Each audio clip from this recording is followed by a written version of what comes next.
abokina gashi nan fa open mainnet on December 1st 2022 1st December open mainnet 1st December 2022 abokina aboy gashi nan yau saura kwana 22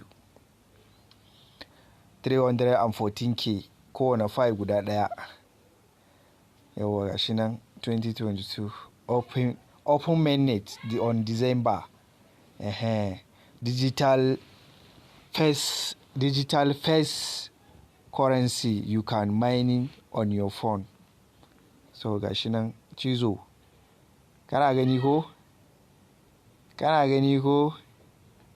kana gani ni na yi joining din members din su ma na yi joining a garin searching dina research dina yau na je na yi joining. Ga sunan ga core team Mustapha, moderators ga founding Dr. Nicholas, ga wata ke da suna matan shi, ga Elmux, ga sunan dai duka